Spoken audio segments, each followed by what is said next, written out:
right, welcome to this edition of the Native News Update. I'm your host for today's program, Paul Demain. Many of the stories read here can also be found at our website at nativenews.com. Here are the news stories for the day from the Associated Press and other Native news sources. A Yukon, Oklahoma man who is the former accounting officer of Fire Lake Grand Casino in Shawnee was sentenced last week to serve 33 months in federal prison for embezzling money from the Citizens Potawatomi Nation, announced John Richter, United States Attorney for the Western District of Oklahoma. Randall David Rush, 47, was sentenced by U.S. District Judge David Russell. Rush was employed as an accounting officer at the Fire Lake Grand Casino, which is owned by the Potawatomi. Court documents show irregularities were discovered during an audit at the casino, and upon investigation, the embezzlement was discovered to have occurred in multiple transactions in the year 2006 through 2007. Russ was charged in February of 2009 and pled guilty during March of last year.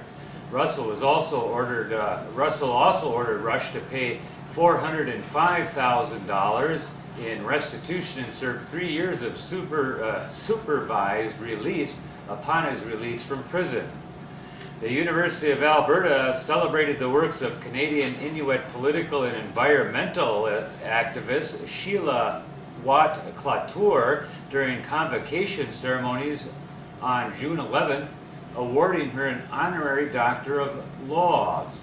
The 2007 Nobel Peace Prize nominee, who is also the former chair of the Inuit Circumpolar Council, is a highly regarded human rights activist and influential environmentalist.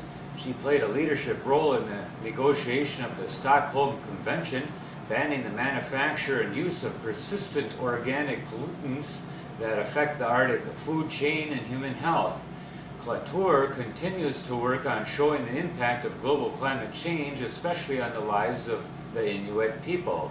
Among recognition for her work on social and environmental issues affecting the Inuit are the United Nations Champion of the Earth Award, the National Aboriginal Achievement Award, the Sophie Prize from the Sophie Foundation in Norway, and a Northern Medal from the Governor General of Canada. The State Environmental Department has issued a final draft of a plan that spells out how the agency will work with New Mexico's 22 American Indian tribes. The tribal consultation plan was released last week during the department's annual Tribal Environmental Summit at Santa Clara Pueblo. The department says it will review comments from the tribes before making the plan final. Environmental Secretary Ron Curry says the agency respects tribal sovereignty and appreciates the opportunity to work with the tribes. The National Indian Parent Information Center and Educating Parents of Indian Children with Special Needs organization will be hosting its second annual Strengthening the Circle Conference June 16th through the 27th. This is the second year the organization has hosted its conference in Albuquerque, New Mexico. This conference attracts 200 to 300 participants annually, comprised of mostly Indian parents who have a child or children with disabilities ages 0 through 21 years of age, special educators, school administrators, and tribal leaders from across the country. The theme for this year is promoting strategies that produce successful educational outcomes for Indian children with disabilities. And it will focus on strategies and methods to increase the family's participation in the special education process. In addition to the conference, the organization will host a second annual powwow to celebrate all children and their families on June 16th from 6 until 10 p.m.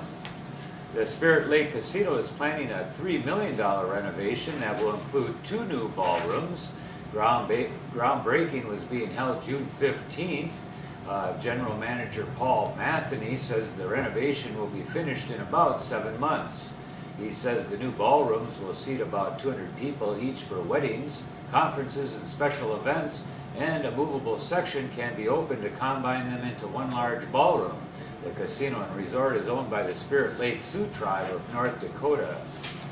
The Savage family, based out of Washington State, has brought its combination of indigenous realism, activism, and hip-hop to Maine's Native communities over the course of 2 weeks. Their positive messages for Native youth work to empower, inspire, and motivate.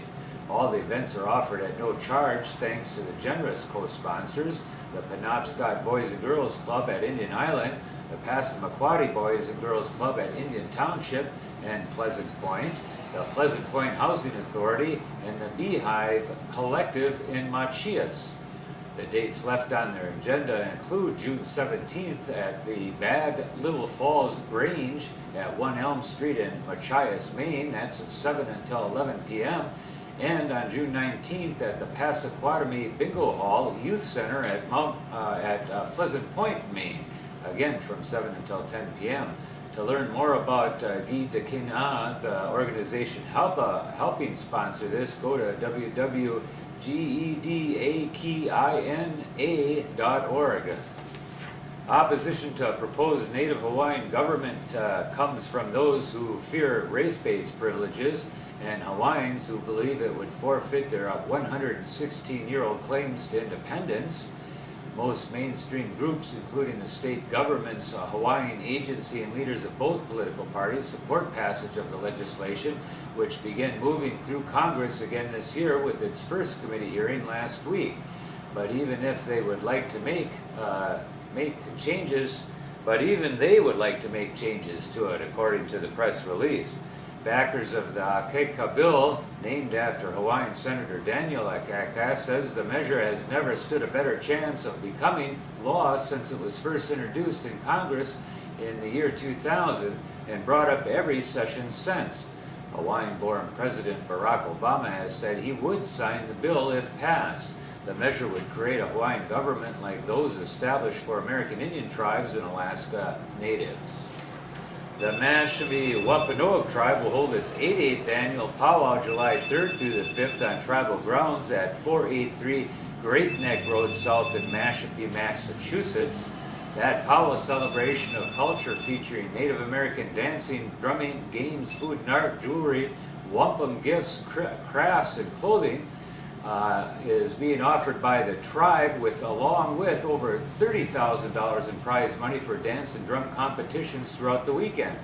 Scheduled events and special performances include the Warwick Gombe Troupe from Bermuda, New England Birds of Prey, Wampanoag Powwow Princess Contest, traditional canoe race, Jazzbo's Indigenous Jazz Ensemble, a fireball game, and a clam bake. And that is the latest roundup of news from Indian Country on this edition of the Native News Update from the Indian Country Trading Post on the Watt-Cloutier Ojibwe Reservation. We want to thank our underwriters for helping us with this broadcast, and for all the other people who wanted to call on my cell phone, thank you for not interrupting. Miigwech for joining with us again.